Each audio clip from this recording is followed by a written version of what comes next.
आज हम आपको ऐसे 300 जाबाज सिपाहियों की कहानी बताने जा रहे हैं जिन्हें देखने के बाद आप मरते दम तक भूल नहीं पाएंगे। तो हेलो गाइस, आज हम एक्सप्लेन करने वाले हैं अब तक की सबसे बेहतरीन वॉर मूवी 300 को, जिसमें हमें यूनान देश के बहादुर स्पार्टन के बारे में बताया गया है जिन्हें पैदा ही जंग के लिए किया जाता है। और जब फारस देश के एक बहुत बड़े शहंशाह ज़र्क्सिस ने यूनान पर कब्जा करने के लिए सबसे बड़ी फौज भेजी तो उसे रोकने के लिए सिर्फ 300 स्पार्टन ही खड़े होते हैं। क्या स्पार्टन इनके सामने टिक भी पाएंगे या नहीं, चलिए पता लगाते हैं। मूवी की शुरुआत में हमें बताया जाता है कि जब वो लड़का पैदा हुआ तो सारे स्पार्टन की तरह उसका भी मुआयना किया गया। अगर वो बहुत नाटा, अपंग या कमजोर होता तो उसे भी फना कर दिया जाता, क्योंकि कमजोरों की स्पार्टा में कोई जगह नहीं। और जब वो लड़का थोड़ा बड़ा हुआ तो उसे जंग की तैयारी के लिए झोंक दिया गया। लड़ाई के साथ उसे सिखाया गया कि न कभी भागो न झुको, मैदान जंग में शहीद होना ही स्पार्टा के लिए सबसे फख्र की बात होती है। और फिर स्पार्टा के रिवाज के मुताबिक 7 साल का होते ही उस बच्चे को उसकी माँ से जुदा करके जंग की तैयारी के लिए भेज दिया गया।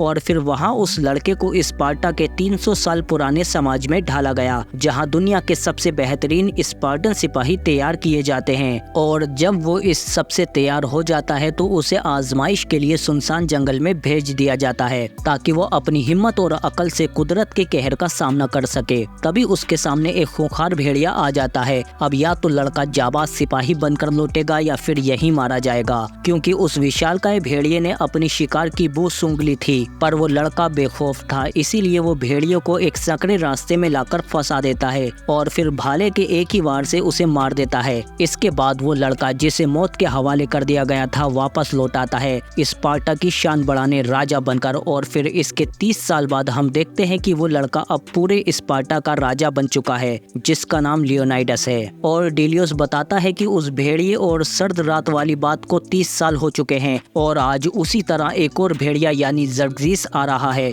जो बना है गुलामों और मर्दों की फौज से, जिनकी तादाद कल्पना से भी परे है, जो पूरे यूनान को हड़पने को तैयार है, सारी दुनिया से आजादी और इंसाफ की उम्मीद मिटाने को तैयार है। आज फिर एक भेड़िया आ रहा है जिसे राजा लियोनाइडस ने खुद भड़काया है। और फिर हम देखते हैं कि जल्दी ही शहंशाह ज़र्क्सिस का राजदूत उसका पैगाम लेकर स्पार्टा में आ जाता है और राजा लियोनाइडस की चौखट पर आकर पिछले राजाओं के कटे हुए सिर दिखाकर इन्हें डराने की कोशिश करता है। पर जब राजा लियोनाइडस अपनी बीवी के साथ उससे मिलने के लिए बाहर जाते हैं तो शहंशाह का शाही दूत राजा लियोनाइडस से कहता है कि हमारे शहंशाह ज़र्क्सिस को सिर्फ जमीन और पानी चाहिए। जिस पर रानी कहती है कि जो भी कहना है साफ साफ कहो। जिस पर शाही दूत भड़क जाता है कि ये औरत हम मर्दों के बीच में क्या कर रही है। हमारे शहंशाह ज़र्क्सिस हर वो चीज हासिल कर लेते हैं जिसे वो चाहते हैं। उनकी फौज इतनी बड़ी है कि जब वो चलती है तो जमीन कांपने लगती है, पर फिर भी हमारे शहंशाह तुमसे सिर्फ एक अदना सा तोहफा चाहते हैं, जमीन और पानी। वो चाहते हैं कि स्पार्टा उनके अधीन हो जाए और उनके सामने घुटने टेक कर उन्हें अपना शहंशाह मान ले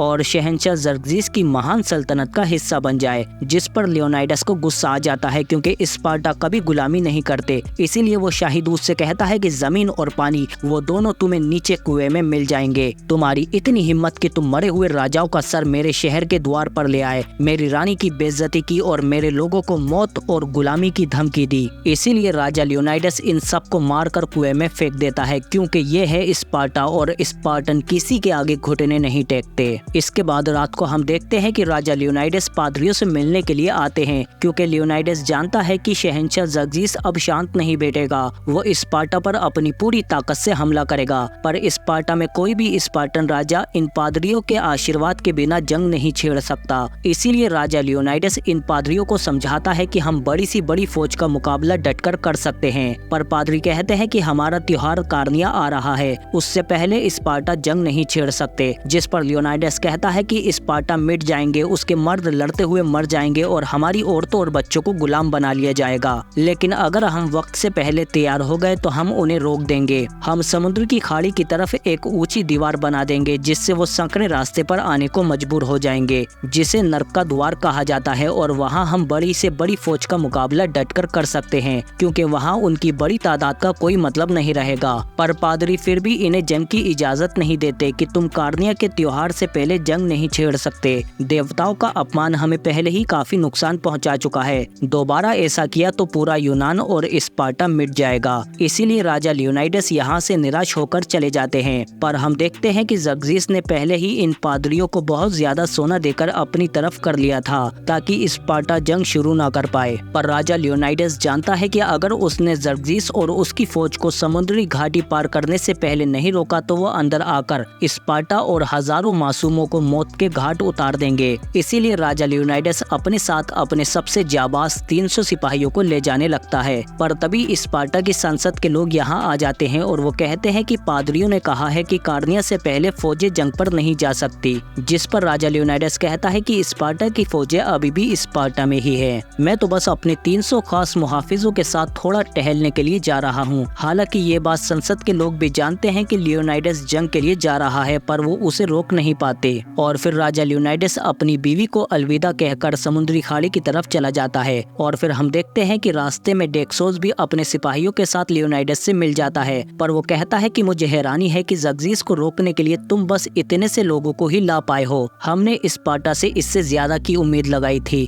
जिस पर लियोनाइडस कहता है कि तुम्हारी सेना में सिर्फ मजदूर, मूर्तिकार, लोहार और किसान है, जबकि हमारे इन 300 सिपाहियों को जन्म से ही सिर्फ लड़ने और मारने की तालीम मिली है, इसीलिए हम अब भी तुमसे बहुत ज्यादा हैं। और फिर रात होने पर हम देखते हैं कि सब लोग सो रहे हैं, पर राजा की आंखों में नींद नहीं है, क्योंकि आज वो अपनी जिंदगी की सबसे बड़ी जंग लड़ने जा रहा है। और फिर अगली सुबह ये देखते हैं कि कोई अजीब सा बौना इंसान लगातार इन पर नजर रखे हुए है। पर तभी इन्हें एक जलता हुआ गांव नजर आता है और जब ये लोग उस गांव के अंदर जाते हैं तो वहाँ चारों तरफ इन्हें सिर्फ तबाही का मंजर मिलता है। तभी इनके सामने एक बच्चा आता है जो सीधा आकर लियोनाइडस की गोद में गिर जाता है और इन्हें बताता है कि उन राक्षसों ने हम सब पर अचानक अपने पंजों से वार किया, सब मारे गए सिवाय मेरे। और तभी इन्हें सामने सभी गाँव वालों की लाशें मिलती हैं, जिन्हें देखकर डेक्सोस कहता है कि हम तो मारे गए। वो लोग अविनाशी थे जिनके बारे में हम सालों से सुनते आ रहे हैं, उन्हें हराया या मारा नहीं जा सकता, वो राक्षस हैं। जिस पर राजा लियोनाइडस कहता है कि अविनाशी, उनका इम्तिहान हमारी तलवारें लेंगी। और तभी हम देखते हैं कि सभी गांव वालों को मारकर वो लोग एक पेड़ पर टांग गए थे। और फिर इसके बाद जल्दी ही ये लोग उस संकरे से रास्ते पर आ जाते हैं जिसे नर्क का द्वार कहा जाता है। इसकी दूसरी तरफ समुद्री खाड़ी है। तभी ये देखते हैं कि जर्जिस के कुछ फारसी जहाज समुद्री तूफान की चपेट में आकर मारे जाते हैं, जिस पर सभी स्पार्टन बहुत खुश होते हैं सिवाय उनके राजा के। लाजवाब नजारा है। और इधर स्पार्टा में एक सांसद रानी से मिलने के लिए आता है और बताता है कि लियोनाइडस सिर्फ आपके ही राजा नहीं बल्कि हम सबके राजा हैं। हम में से बहुत से सांसद आपका साथ देना चाहते हैं और हम संसद को मनाने की पूरी कोशिश करेंगे कि राजा लियोनाइडस की मदद के लिए स्पार्टा की पूरी फौज भेजी जाए। जिस पर रानी कहती है कि तुम मेरी संसद से बात करवाओ, मैं उन्हें बताऊंगी कि आजादी मुफ्त में नहीं मिलती, उसके लिए खून बहाना पड़ता है। और इधर जल्दी ही ये तीनों लोग जर्जिस की सेना का जायजा लेने के लिए आते हैं, पर इतनी विशालकाय सेना देखकर डेक्सोस कहता है कि हमने कल रात ही इनके सैकड़ों जहाजों को तबाह होते हुए देखा है। पर स्टेलियोस कहता है कि वो तो जर्जिस की सेना की एक छोटी सी जहाजी टुकड़ी थी।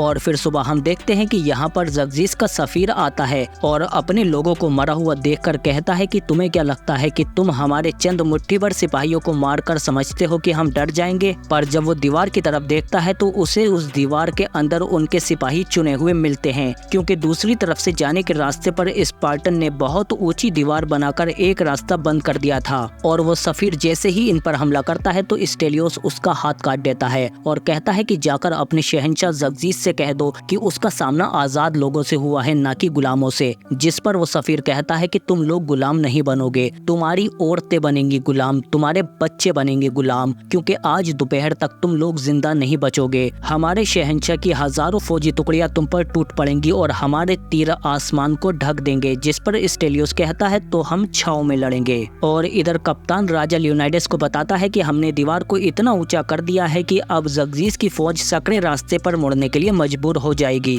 राजा लियोनाइडस पूछते हैं कि क्या कोई दूसरा रास्ता भी है? जिस पर वही बोना आकर कहता है कि पीछे एक चरवाहों का रास्ता है, अगर जर्जिस की फौज को उसके बारे में पता चल गया तो वो पीछे से आकर हमें घेर सकते हैं। राजा लियोनाइडस पूछते हैं कि तुम स्पार्टा के लिबास में क्यों हो? जिस पर वो बताता है कि मेरा नाम एफियाल्टिस है, मेरे पिताजी एक स्पार्टन थे, पर जब मेरा जन्म हुआ तो मेरे माँ बाप मुझे लेकर भाग गए क्योंकि स्पार्टा में मुझे फना कर दिया जाता। पर मैं अब लड़ना जानता हूँ, इसीलिए मैं अब स्पार्टा के साथ मिलकर इस जंग में शामिल होना चाहता हूँ। पर राजा लियोनाइडस कहते हैं कि हम एक मजबूत दीवार की तरह लड़ते हैं और तुम अपनी ढाल को तो सर तक भी नहीं उठा पा रहे। अगर एक भी सिपाही गिरा तो पूरी दीवार टूट जाएगी। होगी, इसीलिए माफ करना मेरे दोस्त, मैं तुम्हें अपने साथ शामिल नहीं कर सकता। पर अगर तुम मदद करना चाहते हो तो लाशें हटाओ और घायलों की मदद करो। लेकिन लियोनाइडस के जाते ही एफियाल्टिस गुस्से में ढाल और भाला फेंक देता है और कहता है कि माँ, पिताजी तुम गलत थे और तुम भी गलत हो लियोनाइडस। और तभी हम देखते हैं कि जमीन कर्राहने लगती है क्योंकि ज़र्जिस की बहुत बड़ी फौज इन पर हमला करने के लिए आ जाती है। राजा लियोनाइडस और उसके 300 जाबाज सिपाही पूरी तरह से तैयार थे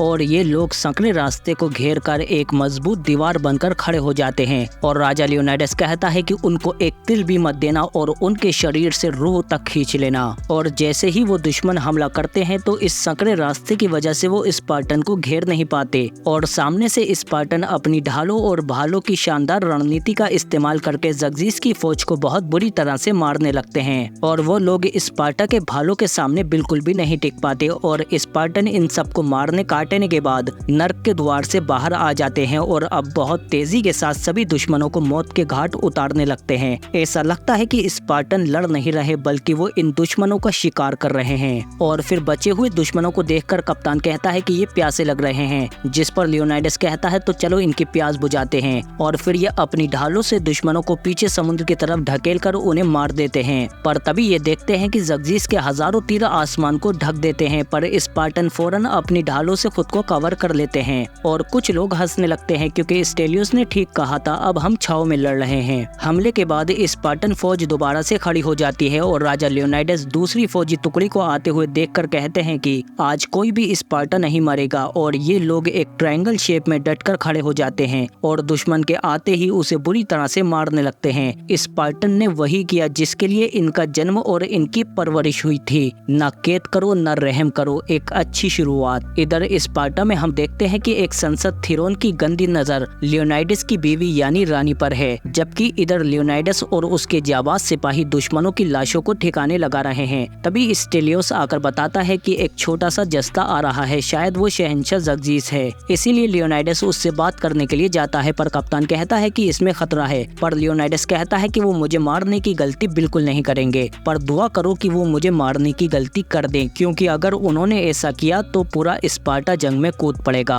और फिर लियोनाइडस जल्दी ही शहंशाह ज़र्जिस के पास पहुंच जाता है, जो कि गुलामों की सवारी पर लियोनाइडस से मिलने के लिए आया है। और नीचे उतरकर ये लियोनाइडस से कहता है, तुम मुझ जैसे ताकतवर शहंशाह के सामने भी डटकर खड़े हो जिसे लोग देवता मानते हैं। जरा सोचो, जिस सरजमी की तुमने हिफाजत की है, मेरे एक इशारे पर उसे जलाकर राख कर दिया जाएगा। सोचो उसके बाद तुम्हारी औरतों का क्या होगा। जिस पर राजा लियोनाइडस कहता है कि यकीनन मुझे लगता है कि तुम्हारे लिए सिर्फ हमारी औरतें ही काफी थी। तुम्हारे पास गुलाम ज्यादा हैं मगर योद्धा बहुत कम हैं। जिस पर ज़र्जिस कहता है कि मैं एक बहुत मेहरबान देवता हूँ, मैं तुम्हें तुम्हारे तस्वुर से भी ज्यादा अमीर बना दूंगा, पूरे यूनान का जंगी सरदार बना दूंगा। इसीलिए मेरे साथ शामिल हो जाओ लियोनाइडस, तुम्हारा हर दुश्मन तुम्हारे सामने घुटने टेक देगा अगर तुम मेरे सामने घुटने टेक दो तो। जिस पर लियोनाइडस कहता है कि सुबह से तुम्हारे आदमियों को मारने काटने के बाद मेरी जांग में एक अजीब सी अकड़न आ गई है, इसीलिए वो घुटने टेकने वाली बात मुमकिन नहीं है। मतलब लियोनाइडस ने साफ साफ घुटने टेकने से इनकार कर दिया। जिस पर ज़र्जिस को गुस्सा आ जाता है और वो कहता है कि शहीद होना कोई फक्र की बात नहीं है, तारीख के पन्नों से मैं स्पार्टा का नाम तक मिटा दूंगा। यूनान के सभी विद्वानों और आलिमों की आंखें निकलवाकर उनकी ज़बानें हलक से खिंचवा दूंगा।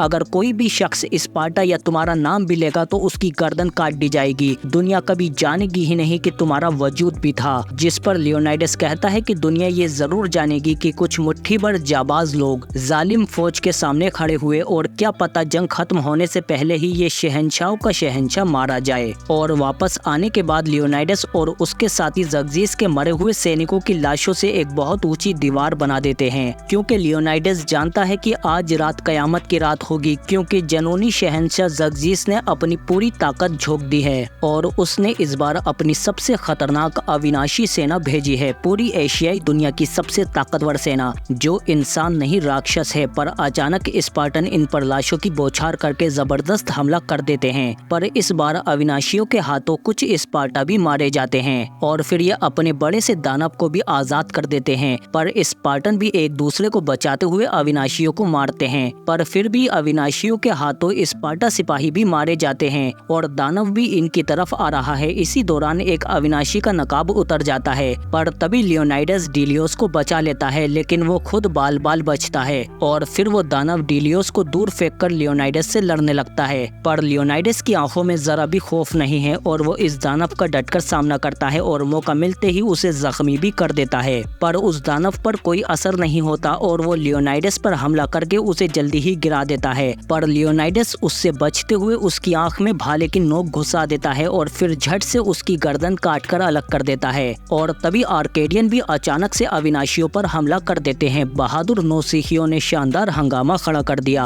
और आखिर अविनाशियों का इम्तिहान स्पार्टन की तलवारों ने ले लिया। जिनसे पूरी दुनिया डरती थी, वो अविनाशी भी स्पार्टन के चंद सिपाहियों के आगे नहीं टिक पाए। इसके बाद रात को स्पार्टन अपनी जीत और शहीदों का जश्न मनाते हैं। अब तो राजा लियोनाइडस को भी शानदार जीत की उम्मीद होने लगी थी कि हम दुश्मन को हरा सकते हैं। और अगली सुबह स्पार्टन की आंखों ने वो नजारा भी देखा जब ज़र्जिस के खूंखार जानवर ने इन पर हमला किया, पर वो भी मरकर स्पार्टन के कदमों में आ गिरा। जब ताकत काम न आई तो उन्होंने जादू का सहारा लिया। एशियाई हुकूमत की सैकड़ों फौजें स्पार्टन पर टूट पड़ी, पर सकरे रास्ते में आने के बाद उनकी तादाद का कोई मतलब नहीं रहा और एक बहादुर स्पार्टन ने उनके बमों में जाकर ही उनको उड़ा दिया। और इस बुरी हार के बाद ज़र्जिस ने गुस्से में अपने नाकाम सिपह सलारों के सर कटवा दिए। इसके बाद अगले दिन उसने विशालकाय हाथी भेजे, पर भालों से जख्मी होने के बाद वो भी फारसियों के खून पर फिसलकर नीचे गिर गए। और इधर हम देखते हैं कि स्पार्टा के 2 जाबाज सिपाही कतार से निकलकर आगे पहुंच गए, जिनमें कप्तान का बेटा भी है। और ये अकेले ही कई सारे ज़र्जिस के सिपाहियों पर मौत की तरह टूट पड़े और उन्हें चुन चुनकर बुरी तरह से मारने लगते हैं। दुश्मन इनकी रफ्तार के आगे नाकाम साबित हुए। तभी लियोनाइडस सबसे एकजुट होने को कहता है, पर कतार से दूर होने की वजह से कप्तान अपने बेटे को आगाह करता उससे पहले ही एक दुश्मन इसका सर काटकर चला जाता है। और कप्तान अपने जवान बेटे की सर कटी हुई लाश देखकर कतार छोड़कर चला जाता है और खून का प्यासा हो जाता है, जिसे काबू करने के लिए 3 लोगों की जरूरत पड़ी। ये दिन भी स्पार्टा का है, पर आज कोई जश्न नहीं होगा।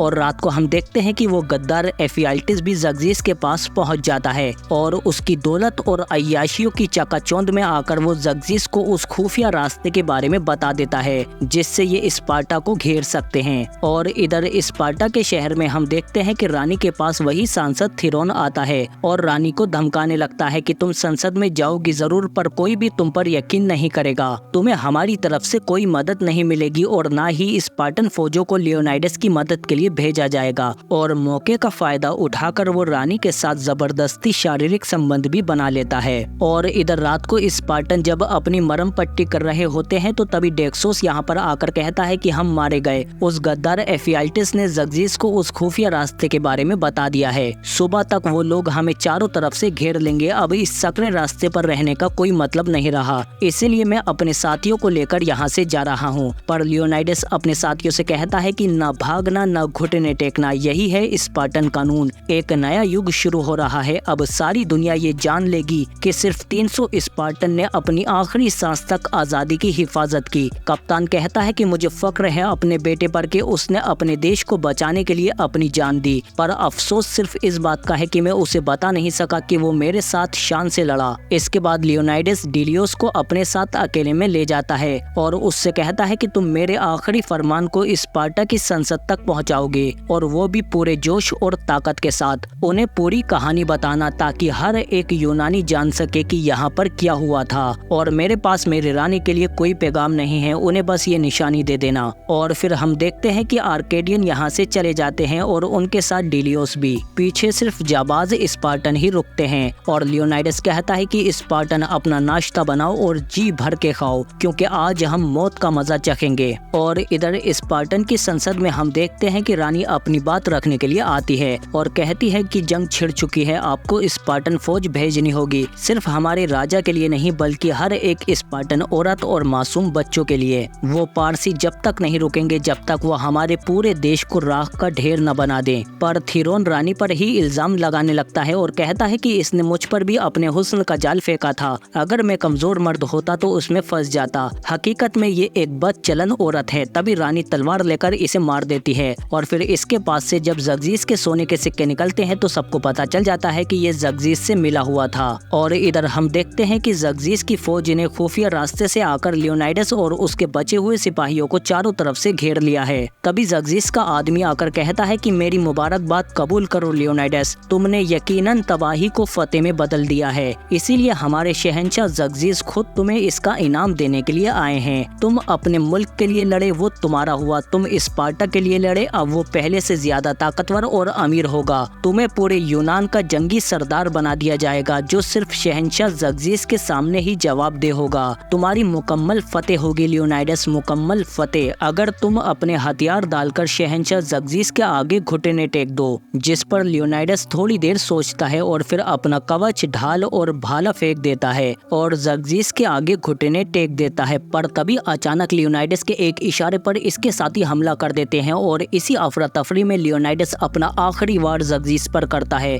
जिससे वो मरते मरते बचता है। पर अब चारों तरफ से बरसने वाले तीरों से लियोनाइडस और उसके साथी नहीं बच पाते और वो एक एक करके मारे जाते हैं। बुजुर्ग कहते हैं कि स्पार्टन हरक्यूलिस के वंशज हैं और लियोनाइडस की दहाड़ ने इस बात को साबित कर दिया है, जिससे ज़र्जीस भी खौफजदा हो गया है, जो शहंशाहों का शहंशाह था। पर दुनिया ये जरूर जानेगी कि चंद सिपाहियों ने मौत को गले लगा लिया, लेकिन वो कभी भी जुल्म और जालिम के आगे नहीं झुके। उन्हें अपनी आज़ादी अपनी जान से प्यारी थी। टेलियोस ने ये पूरी कहानी हर एक संसद और पूरे स्पार्टा को सुनाई कि हमारे राजा और मेरे भाई शहीद हो गए, लेकिन राजा लियोनाइडस की मौत जाया नहीं गई। उसने पूरे यूनान को एक कर दिया और अब ज़र्जीस के खिलाफ पूरा स्पार्टा और बाकी यूनान की फौज एक हो गई है और अब ये ऐलान जंग कर चुके हैं कि यूनान की सरजमी से ज़र्जीस और उसकी फौज को फना करके छोड़ेंगे। भले ही उनकी तादाद हमसे 3 गुना ज्यादा है, पर उनकी आंखों में खौफ अब साफ दिखाई देगा, क्योंकि वो जानते हैं कि सिर्फ 300 स्पार्टा ने ही उन पर कैसा कहर बरसाया था।